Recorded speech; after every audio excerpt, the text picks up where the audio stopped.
අවසන් කරලා 21 වන සියවසේට අපි පාතවමින් ඉන්නේ. හැබැයි අපේ මේ ආදරණීය දොළ පුතාලා තාම අර අපි ඉස්කෝලේ ගිය කාලේ වගේම ඒ යුගයේ තමයි ජීවත් වෙන්නේ. මොකද මේ ආදරණීය දොළ පුතාලාගේ දෙමව්පියන්ට වත්කමක් හැකියාවක් නැහැ. පාසලක් නඩත්තු කරලා පාසලට අවශ්‍ය වරප්‍රසාද ටික ලබලා දීලා දරුවන්ට අධ්‍යාපනය දෙන්න. ඒ වගේම සම්පත්දායකයන් අපිට බොහෝ අපහසුයි සොයාගන්න පාසල තුල මේ අවශ්‍යතා සපුරන්න. හැබැයි කාලය වේගයෙන් ගලා යනවා. අපි ලෝකයේත් එක්ක ගනුදෙනු කරන්න ඕනේ. අද මුළු ලෝකයේම AI තාක්ෂණයත් එක්ක දියුණු වෙලා ඉන්නේ. එතකොට වර්තමානයේ ගොඩනැගෙන අධ්‍යාපන ප්‍රතිසංස්කරණ විෂය නිර්දේශ ගුරු පුහුණු මේ සියල්ලම ගොඩනැගෙන්නේ මේ 21 වන සියවසේ නව තාක්ෂණයත් එක්ක. අපි කැමති වුණත් අකමැති වුණත් ඔබ සැම අපි ඒ 21 වන සියවසේ නව තාක්ෂණයත් එක්ක ලෝකයේ හමුවේ ගනුදෙනු කරන්න ඕනේ. විශ්ව ගම්මානයක් එක්ක තමයි අපි අධ්‍යාපනය හදාරන්න සිද්ධ වෙන්නේ. අපි හිතනවා දරුවෝ 20ක් 25ක් එක්ක පොන්චි පන්ති කාමරයක කළු ලෑල්ලේ අපි තාමත් හුන් කෝරෙන් අකුරු ලියනවා. ඩස්ටර් එකෙන් අපි පිහ දාලා බලනවා. නැත්තම් කොළ කෑල්ලක් එකතු කරලා අපි බෝඩ් එක පිහ දාලා තාමත් අකුරු ලියන යුගයක ඉද්දී පින්ලන්තේ ජපානයේ වැනි ලෝකයේ රටවල් වල දරුවෝ ටැබ් එක ලැප්ටොප් එක දුරකථනයක් අරගෙන ගිහිල්ලා පන්ති කාමරේ අධ්‍යාපනය කරනවා. අපි තාමත් අතින් ලියලා පැවරුම් හදලා ප්‍රශ්න පත්‍ර ෆොටෝකොපි කරලා මේ දේවල් පන්තියට බෙදනකොට දරුවට නව තාක්ෂණයේ අදාළ පාඩමට අදාළ ප්‍රශ්න පත්‍ර ටික එයාගේ අදාළ පරිගණකයට යොමු කරන තාක්ෂණයක තමයි පුතේ ඔබයි මමයි අපි හැමෝම ජීවත් වෙන්නේ. ඔබට ස්මාර්ට් බෝඩ් එකක් ලැබුණාට අන්න අපිට තියෙන්නේ පුංචි අපි හදාගත්ත පරිගණක ඒකකයක්. ඒක තමයි ඔබ මම දකින පරිගණක ඒකකය. හැබැයි සැබෑ ලෝකයේ පරිගණක ඒකකය කියන්නේ ඒක නෙමෙයි. ස්මාර්ට් පන්ති කාමරයක් කියන්නේ ඒක නෙමෙයි. හැමදේම ඒ ස්මාර්ට් කියන වචනේ තුල සියල්ලම තියෙනවා. ගුරුවරයාට දරුවන්ට හරියම පහසුවෙන් අධ්‍යයන කටයුතු සිදු කරන්න පුළුවන්. අපි උගුර කඩාගෙන 8 වෙනි පීරියඩ් එක වෙනකොට හරිම අමාරුවෙන් කෑ ගහලා ඔයාලට උගන්වනකොට ඔයාලට හිතෙනවා ඇති මේ ටීචර්ලාට තරහ ගිහිල්ලා එපා වෙලා උගන්වන්නේ නෑ පුතේ. මේ ගුරුවරු හැමෝම ඔයාලට ආසාවෙන් උගන්වන්නේ. ඇයි? අමාරුවෙන් හරි අවසාන පීරියඩ් එක අපි ඔයාලට අපේ දැනුම දෙන්න ඕනේ. හැබැයි මේ ලෝකේ තාක්ෂණයේ දියුණු වුණා නම් අපිට එතරම් අපහසු නැහැ. මේ තාක්ෂණයත් එක්ක මුසු වෙන්න තිබුණා නම් මේ අධ්‍යයන කටයුතු කරගෙන යන්න. මේ දොළ පුතාලා දන්නවා ඔයාලා පාවිච්චි කරනවා සමහර වෙලාවට ඔයාලගේ දුරකථනය, ඔගේ Gemini තියෙනවා, ChatGPT තියෙනවා, AI තාක්ෂණයේ හැම දෙයකින්ම තියෙනවා. අපිට අවශ්‍ය දත්ත ටික දුන්නාට පස්සේ ඒ අවශ්‍ය පිළිතුරේ ඉඳන්ම අවශ්‍ය පෝස්ටරේ, පින්තූරේ මේ සියල්ල නිර්මාණය කරන ලෝකයක තමයි ඔබ අප ජීවත් වෙන්නේ. එවන් ලෝකයකට යන්න පියසටහන් තියන්නට පළමු පියවරක් විදිහට අපිට අද සතුටු වෙන්න පුළුවන්. සුදසුන් විදුහල් මාතාවට ඔබ ජීවිතේටවත් අතගාලා නැති හරිම ආසාවෙන් පරිහරණය කරන්න කැමති මෙන්න මේ පරිගණක යන්ත්‍ර ලැබිලා තියෙනවා. ඇත්තටම මහනුවර රාජධානියේ අපිට දීපු මහා වටිනා ත්‍යාගයක් තමයි මේ පරිගණක.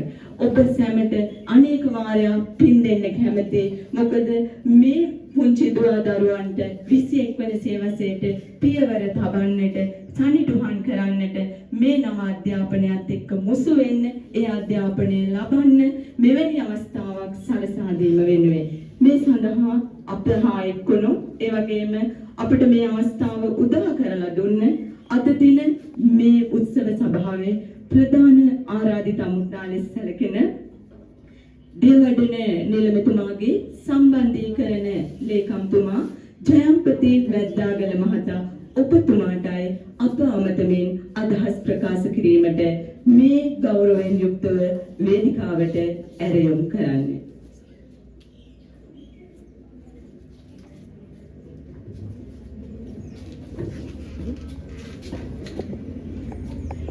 වැඩමවා වැඩ සිටින අපේ අනුරාධපුර සාම විහාරාධිපති මහා විරාජ්‍යයේ විමල නායකයන් වහන්සේගේ අවසරයි. ඒ වගේම රාජාංගනේ සද්ධාරතන ස්වාමීන් වහන්සේගේ අවසරයි. ඊළඟ ධර්මාදී මේ විහාරයේ මේ පාසලේ ධර්මාචාර්ය අපේ ස්වාමීන් වහන්සේගේ අවසරයි. විද්වල්පතුමියනි, නියෝජ්‍ය විද්වල්පතුමියනි, ආචාර්ය මණ්ඩලයේ සියලුම මහත්මියනි, දයාබර දුවා දරුවනි. දලදා මාලිගාවේ මෙතන ඉන්න කී දෙනෙක් ගිහිල්ලා තියෙනවද? ඔක්කොම වගේ ගිහිල්ලා තියෙනවා. මොනවද දැකලා තියෙන්නේ? මම පොඩ්ඩක් කතා කරන්නම්, විනාඩි 10ක් විතර ගන්නවා. මොනවද දැකලා තියෙන්නේ දලදා මාලිගාවේ? දලදා මාලිගාවේ මොනවද දන්නේ? ඈ? මොනවද දන්නේ පුතේ? දලදා මාලිගාවේ දලදා වංශෙද ඉන්නේ? කවුද ඉන්නේ? දැකලා තියෙනවද? දලදා ප්‍රදර්ශන වෙලාවේ කවුද ගිහිල්ලා තියෙන්නේ? ප්‍රදර්ශන වෙලාවේ කවුරුද ගියාද? නෑ නේද? හරි. ඒක දලදා මාලිගාව කියන්නේ පුතේ දලදා වංශේ වැඩම කරන්නේ ක්‍රිස්තු වර්ෂ 310යි. තාම අතීතයේ 310 තමයි ලංකාවට වැඩම කරන්නේ. එදා ඉඳලා අවුරුදු 1718ක් ලංකාවේ දැන් ජීවමානව මේ දලදා වංශය අපි සලකන්නේ මේ දලදා වංශේ ජීවමාන බුදුරාඳුරුන් හැටියට තමයි සලකන්නේ. එතකොට මේ දලදා වහන්සේගේ ආරක්ෂාව තහවුරු කරන්න 1753 දී ඉංග්‍රීසීන් 1853 දී ඉංග්‍රීසීන් මේක බාර කරනවා. දියවඩන නිලමේවරයාටයි මේ මහා නායක හාමුදුරුවෝ කියලා අහලා තියෙනවද? මල්ලත්ත අස්කිරිය කියලා අහලා තියෙනවද? මේ උබේ මහා විහාරයේ උබේ මහා විහාරය කියන්නේ දෙකක් කියන එක. උබේ මහා විහාරයට බාර දෙන. එතකොට මල්ලත්තේ ඉන්නවා මහා නායක හාමුදුරුවෝ කෙනෙක්. ඒකේ ඉන්නවා සංඝ සමම්. මම ඇත්තට මේ දරුවෝ දන්නේ නැහැ අපේ හාමුදුරුවෝ. මම පොඩ්ඩක් කියලා දෙන්න. හදන්නේ මේ මහා නායක හාමුදුරුවෝ ඉන්නවා. මේ මහා නායක හාමුදුරුවෝ ඉන්නවා. අනුනායක හාමුදුරුවෝ දෙනමක් ඉන්නවා. මල්ලත්තෙත් ඉන්නවා. අස්කිරි මහා විහාර පාර්ශවයේත් ඉන්නවා. මල්ලත් මහා විහාර පාර්ශවයේත් ඉන්නවා. එතකොට මේ විහාර පාර්ශවයේ මහා නායක හාමුදුරුවෝ දෙනම තමයි මේ දලදා වංශයේ තියෙන මාලිගාවේ විහාරාධිපතිත්වය දරන්නේ. ඊට පස්සේ දියවඩන නිලමේවරයා තමයි නිලමේතුමා තමයි මේ දලදා මාලිගාව සියලුම පරිපාලන කටයුතු සිදු කරන්නේ. එතකොට මේ ඉන්නේ 19 වන දියවඩන නිලමේවරයා මේතුමා ඓතිහාසික දියවඩන නිලමේවරේ හේතුව එතුමා 2005 මුලින්ම පත් වුණේ ජූලි 1 වෙනිදා. ඊළඟට නැවත 2015 නැවත සැප්තැම්බර් 8 පත් වෙනවා. නැවත මේ අවුරුද්දේ ඓතිහාසික වශයෙන්ම ප්‍රථම වතාවට 3 වරක් තරඟ කරලා ජයග්‍රහණය කරන්න මෙතුමා. මේ වරත් නොවැම්බර් 8 වෙනිදා නැවත වතාවක් 3 වෙනි වතාවට 30 අවුරුදු කාලයක්ම එතුමා මේ ධූරය දරන්න පත් වෙනවා. මේ දියවඩන නිලමේවරයාගේ කාර්යභාරය තමයි දලදා වහන්සේ ආරක්ෂා කරගෙන කටයුතු කිරීම. ඔබේමා මේ මං කිව්වේ මල්ලත්ත මහා විහාරයයි අස්කිරි මහා විහාරයයි මේ හාමුදුරුවෝත් එක්ක මේක කටයුතු කරන අතරේ මේ විහාර දෙකට සුවිශේෂී වෙච්ච විහාරස්ථාන තියෙනවා ලංකාවේ ශ්‍රේණ ප්‍රමාණයක්. ඒ විහාරස්ථාන එහෙම නෙවෙයි. අපි මේ මෙතුමා මේ නිලයටපත් වුණාට පස්සේ පළවෙනි වශයෙන්ම දලදා මාලිගාව පිළිබඳව හැඟීමක් ඇති කරන්න 2005 දී මෙතුමා දලදා රත පෙරහැර අපේ හාමුදුරනේ දලදා රත පෙරහැරක් දලදා වහන්සේ වැඩ සිටියේ රාජධානි සියල්ලම ආවරණයම නිමිති දලදා රත පෙරහැරක් පැවැත්වුණා. ඒකෙන් තමයි මේ අපේ ඉන්න බෞද්ධ ජනතාවගේ බුද්ධාලම්බන ප්‍රීතිය වඩා තොපනම්මන් ගන්න තමයි එතුමා එහෙම කටයුතු කරේ. ඊළඟට එතුමා මං හිතන්නේ ගොඩක් වෙලා කතා කරන්න අවස්ථාවක් මේ දරුවෝ ඉස්කෝලේ අධ්‍යාපනය කරන වෙලාව. නමුත් මේ ඊටාම සැකවින් කියන්නේ මම සද්ධාරතන හාමුදුරුවන්ට ඇත්තටම එතුමා කරපු සේවාවන් පිළිබඳව ඊටාම කෙටියෙන් කිව්වා.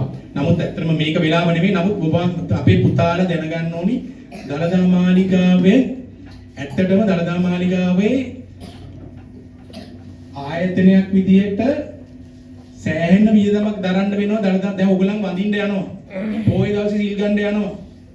ලස්සන පෙරහැර දැකලා තියෙනවද? පෙරහැර ඔච්චර ලස්සනට කරන්න කොච්චර වියදමක් යනවා කියලා හිතනවද? ලංකාවේ දවස් 10ක් 11ක් අකණ්ඩව තියෙන ලංකාවේ ලොකුම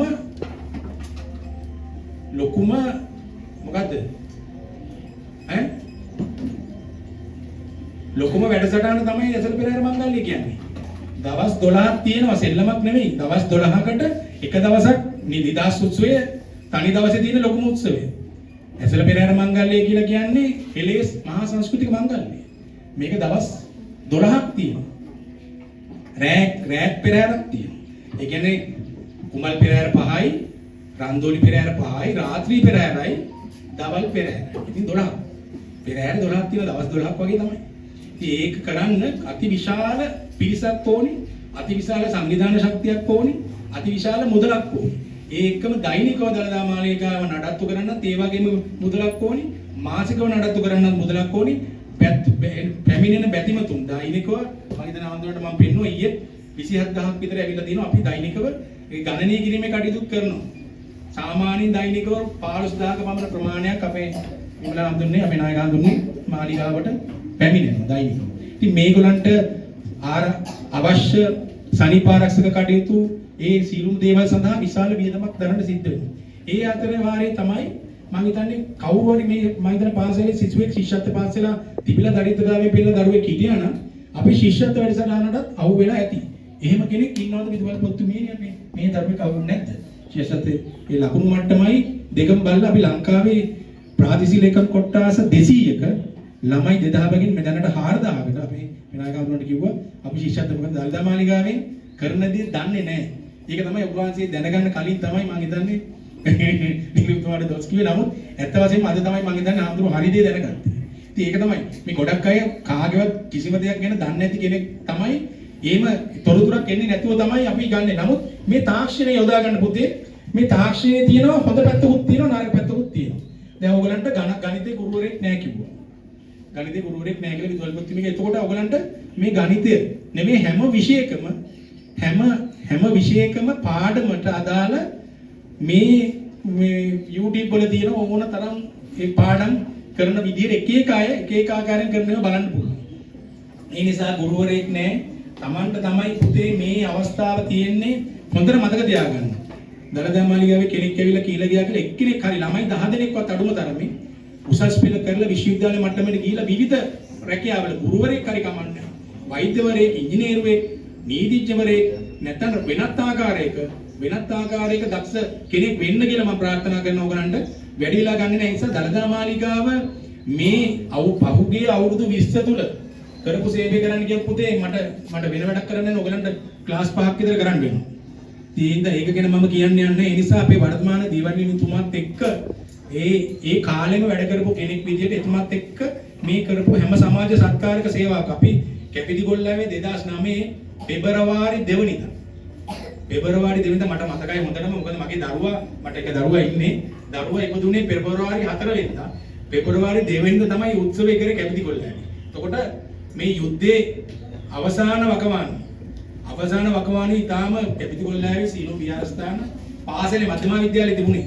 ටවුමේ 4 මංගන්තියේ තියෙන මධ්‍යම විද්‍යාලයේ තමයි උත්සවය දුන්නේ. මට හොඳට මතකයි. ඒ වගේම අනුරාධපුරේ කැපිලිගොල්ලෑව ගත්තා අපි. ත්‍රිකුණාමලය, ගෝමරංකඩවල මොරවැව, කන්තලේ, සේරුවාවිල. ඒ කොට්ටාස 4ම ගත්තා. අම්පාරේ ගත්තා. උවන මහෝය පදිය තලාව. 3ම ගත්තා. වවුනියාව දිස්ත්‍රික්කෙම ගියා. පොල්පිටිගම කුරුණෑගලින් ආවා. ඊට පස්සේ සීමලාණ්ඩුව ගත්තා.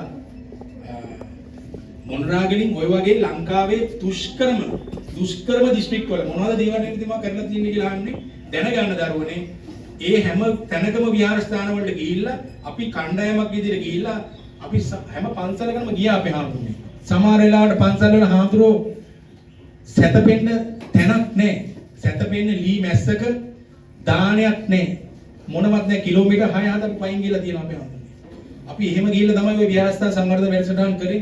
ලංකාව පුරාම මේ දේවලිතුමාගේ ප්‍රමුඛත්වයෙන් මූලිකත්වයෙන්. ඒ නිසා ඒ ගැන විශේෂයෙන් මතක් කරන්න ඕනේ. ඒ නිසා ඒක විතරක් නෙමෙයි මේ තිත්වාවෙන් සුලි කුණාටුව නෙමෙයි කොරෝනා අවස්ථාවේදී රටේ සෑම අවස්ථාවකදී කොයි වෙලේකදවත් පෙරහැරක ඇසළ පෙරහැර මංගල්‍ය ලංකාවට ලොකු විදේශ විනිමයක් ගෙනෙන විදේශිකයන්ට ආකර්ෂණය සහ විචිත්‍රත්වය දක්වන ආකාරයට එය සංවිධානය කරලා ලෝකේ පුරා මේ මාධ්‍ය හරහා තමයි තාක්ෂණයෙන් තමයි අපි සියලු දේවල් ජාත්‍යන්තරව යන්නේ. ඒගොල්ලන් ඒක සජීවී බලන්න ඊට පස්සේ ලංකාවට එනවා. ඒක ආවම මේ ලංකාවේ මිනිස්සුන්ට ඒක ලොකුම සෙතක්. මොකද ඒගොල්ලන්ට ආදායම් මාර්ගයක් වෙනවා. මේකේ වාහනේ හයරකේ ඉඳලා ඒ කියන්නේ පොඩි කඩයක් දාලා තැඹිලි කඩේ දක්වා එක්කිනාට ආදායමක් එනවා විදේශිකයන්ගෙන්. ඒක අපි ආරක්ෂා කරගන්න ඕනි. දළදා මාලිගාවේ ප්‍රධාන ආදායම විදේශිකයෝ නැත්තම් පඳුරු වලින් ඔය කියන විදිහට ලොකු ආදායමක් එන්නේ නැහැ. අපි විදේශිකයෝ ආවේ නැත්තම් අපේ ආදායම සම්පූර්ණයෙන්ම නතර වෙනවා. මේ රටේ තියෙන දැනට ලෝකේ තියෙන වාතාවරණයත් එක්ක දැනට විදේශිකයන්ගේ පැමිණීම තාම අඩු වෙලා තියෙනවා. අපි එහෙම ප්‍රාර්ථනා කරන්නේ කොහොම හරි විදේශිකයෝ ගෙන්නා ගැනීම සඳහා ඔය අසල් පෙරහර මංගල්‍ය ආසන්න වෙනකොට නැවතත් විදේශිකයෝ විශාල වශයෙන් එයි කියලා අපි බලාපොරොත්තු වෙන නිසා පුතේ මම මේ කතාව එක තැනක නැතුව හතර වටේම ගියේ ඒ අරමුණ නෙවෙයි ඔයගලන්ට මට දැනගන්න ලේසියෙන් කියන්න කාරණා ගොඩක් තියෙනවා ඒක කියන්න අමාරුයි. නමුත් මේ අවස්ථාව මම හිතන්නේ අපේ රාජාංගනි සද්දරත්න හාමුදුරුවෝ සම්බන්ධ වුණා. නිලමතුමා සම්බන්ධ වුණාම අපි මේ වගේ මම හිතන්නේ ස්මාර්ට් බෝඩ් අපි දීලා තියෙනවා. අපි ගෙවල් හදලා තියෙනවා. පාසල් වල සෑහන වැඩසටහන් කරලා තියෙනවා. මේ අනුරාධපුරෙත් මම මේ තලාවේ අර ගුරුවරයෙක්ගේ කතාවක් කිව්වා. මේ ගුරුවරයෙක් මම හිතන්නේ කවුරු හරි මේ අපේ නියෝජ්‍ය විදුහල් පොත්තුමින අනුරාධපුරේ නිසා අහලා ඇති. අර ඉංග්‍රීසි ගුරුවරයෙක් රැට සිකියුරිටි ජොබ් එකක් කරන්න ගිහිල්ලා එන අතරේදී ඇක්සිඩන්ට් එක නැති වෙච්ච කෙනාට අපි ගේ හදලා දුන්නා. ඇත්තටම නැති වෙලා ඊළඟ දවසේ මං ආවා. මොහොතලාවේ දැන් අනුරාධපුරේ තමයි ඒ ගේ හදලා දෙන්නේ. අපි ඒකත් අපි කරා ඒ ගුරුවරයා වෙනුවෙන් දරුවෝ දෙන්නෙක් ඉන්නවා. ඒ අම්මා අපි දෙන්න දැන් අපි හදලා දුන්නේ ගෙදර අපි දැන් මාස 6කට විතර කලින් ඇවිල්ලා ගෙදර විවෘත කරා. ඒ වගේ සමාජ සේවා රාශියක් අපේ දේවලිතුමා එක්ක සම්බන්ධ වෙලා අපි කරලා තියෙනවා. ඒ නිසා එතුමා මේ මාලිගාවට ලැබෙන ආදායම් විධිමත්ම කළමනාකරණය කළා තමයි මේව කරන්නේ. මොකද අපි ආයතනයක් කළමනාකරණය කරගෙන මේ වගේ පවත්වාගෙන යන්න ඒ වගේ කළමනාකරණ හැකියාවක් තියෙන කෙනෙක් පත් වෙන්න ඕනේ. එහෙම නැති වුණොත් ඒක කරන්න හරි අමාරුයි. ඒ නිසා මම වැඩි වෙලා ගන්නෙ නැහැ දරුවනේ. ඕගලන්ට මේ අධ්‍යාපනය අරගෙන මේ රටට සේවයක් කරන්න පුළුවන් දරු පරපුරක් හදා ගන්නයි අරමුණ. ඒ වගේම අපි බෞද්ධයෝ මම හිතන්නේ මේ බෞද්ධ පාසලක් දා 100ක් බෞද්ධයෝ ඉන්නේ. ඒක තමයි සතුටුයි. ඒ නිසා මම බෞද්ධයෙක් විදිහට සිංහල බෞද්ධ කියලා කියන්න මම බය නැහැ. මොකද මේ රටේ 70ක් විතර ඉන්නේ සිංහල බෞද්ධයෝ.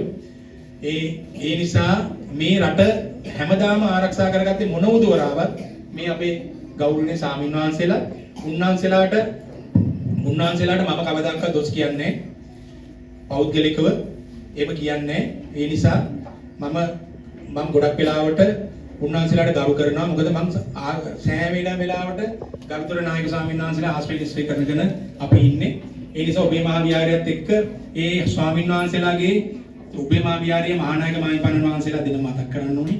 අනුනායක මාහිමිපාණන් වහන්සේලා ඇතුළු ඒ වින්සත් වඩිකේක කාර්යක සංඝ සභාවේ නායක ස්වාමීන් වහන්සේලා ප්‍රමුඛ ඒ ස්වාමීන් වහන්සේලා දීවනිතුමාගේ ඔබතුමාගේ සීල දිනාට සුබ අලුත් අවුරුද්දක් වේවා කියලා ප්‍රාර්ථනා කරන සීල දරුවන්ට සීලුම් දෙනා මේක අරගෙන පුතේ තමන් මේක විතරක් නෙවෙයි දැන් ෆෝන් පාවිච්චි කරන්නයි කියන්න බෑ මට. ගෙවල් වල ෆෝන් තියෙනවනේ හැම ගෙදරකම. පොඩ අත උස්සන්න බලන්න තියෙනවා. උස්සන්න බලන්න බොරුවට නැතුව ඇත්තට උස්සන්න. ෆෝන් එක නිතරම බලන අය කවුද? ආයෙ උස්සන්න බලන්න. ආන්න දැන් ඔන්න බොරු. ෆෝන් එක නිතරම බලන අය ෆෝන් එකට දෙන්නයි දින්නේ. ඔන්න ඈ ෆෝන් බලන දුවා පුතාලා කවුද ඉන්නේ? ඔක්කොම බලනවා නේද? ඉතින් ඒ වගේ නෙවෙයි පුතේ ඒක බලනකොට අපේ කාලේ මේවා තිබුණේ නැහැ. දැන් කිව්වනේ අපේ මේ නිවේදක මම හිතන්නේ ගුරු මහත්මිය කිව්වා මේ 21 වෙනි සියවසේනේ 21 වෙනි සියවසේ අපි පරණ මිනිස්සුනේ 21 වෙනි සියවසේට කලින් කට්ටිය අපි ඔය කම්පියුටර් ගැන වැඩි දන්නේ නැහැ. ඒක තමයි මේ කම්පියුටර් දන්නේ කෙනෙක් එක්කන් ආවේ අකලංක මාත්‍යා. හරිද? අපි කම්පියුටර් ගැන දන්නේ නැහැ අපි තාක්ෂණය ගැන. එහෙම දන්න පරම්පරාවකයි නෙවෙයි අපි 70 දශකයේ අය ඒවලම් දන්නේ නැහැ. හරි? ඒ නිසා මේ අලුත් අයට මේක වාසක් කියලා මගේ දුවෙක් ඉන්නවා. ඉතින් හැම වෙලාවෙම මේගොල්ලන් අතේ ෆෝන් එක පාවිච්චි කරනවා. නමුත් අපි ඒකට වෙලාවක් දීලා තිනවා වෙලාව යනකොට තියන්න ඕනේ. අන්න ඒකයි. ඒ නිසා මේකේ ඉගෙන ගන්න දේවල් තියෙනවා පුතේ.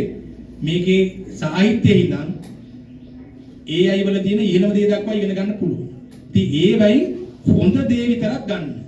නරක දේවල් වල්පල් ටික බැලුවොත් එහෙම අරයාගේ එකයි මෙයාගේ TikTok එකයි ඕක බලන්න ගියොත් ඕගලන්ගේ මේ අධ්‍යාපන කටයුත්ත කරගන්න බැරි වෙනවා. විනෝදෙට පොඩ්ඩක් කතා බහ කරාට කමක් නැහැ. නමුත් පුතේ ඒකට ඇබ්බැහි වුණොත් ලීසි නෑ. දැන් අද සමාජ ගැටලුවක් තමයි මේ දුරකථනයට ඇබ්බැහි වෙන්නේ. දුරකථන නිසා කම්පියුටර් දෙකම. ඒ නිසා මේකේ ඇත්ත ප්‍රයෝජනෙ ගන්න ඵලදායීතාවය රැක ගන්න වැඩ කරන්න කියලා අපි ගුරු මාත්මා කෙනෙක් ඉල්ලා ඉන්නවා. මොකද මේ දරුවෝ මේකේ වෙන පැත්තකට යන්න තියෙන සම්භාවිතාව වැඩි. ඒ නිසා මේක ලබා දීමට නිලුතුමා ඉදිරිපත් වුණා. මම හිතන්නේ ඊයේ හවස තමයි මටත් කිව්වේ. මට හවස එන්න කිව්වා මේ ටික ලෑස්ති කරලා ඔබ වහන්සේට කතා කරන්න කිව්වා. ඒ වෙලාවේ තමයි කතා කරේ. ඒ නිසා මේ උන්වහන්සේටත් ඇත්තටම පින් සිද්ධ වෙනවා. අපිටත් මේ අවස්ථාව ලබා දෙන්න. අපිටර ලංකාවේ 4 දිග්භාගෙන්ම ගිහිල්ලා තියෙනවා අපි හම්බුනේ. පාරවල් නම් ගන්න දන්නේ නැති වුණාට මේ ප්‍රදේශයටත් මම මෙතනින් මම ගිහිල්ලා තියෙනවා. ඒ නිසා ඒ නිලතුමා අපි කරපු සමාජ සත්කාරක සේවාවත් එක්ක ලංකාවේ හැමතැනම අපිට යන්න ගිහිල්ලා හැම හාමුදුරු කෙනෙක්ම ආශ්‍රය නිශ්චය කරන්න හම්බෙලා තියෙනවා. ඒ නිසා සීලමු දෙනාට බොහොම ස්තුතියි. මම ඇත්තටම හිතුවේ නෑ මම මේ ටික දීලා යන්න ආවේ. මෙහෙම උත්සවයක් තියෙනවා කියන එක හිතුවේ නෑ. ඒ නිසා මේ ඉස්කෝලේ දරුවන්ගේ අනාගතය ඉතාම දීප්තිමත් වේවා කියලා දලත වංශයේ ආශිර්වාදය සීල දේවතාවගේ රැකවරණය ලැබේවා කියලා මම ප්‍රාර්ථනා කරමි. මගේ වචන ස්වල්පය අවසන් කරනවා. සීල දෙනාටම උතුම් දලත හාමුදුරුවෝ පිළිදයි. දේවන් සරණයි.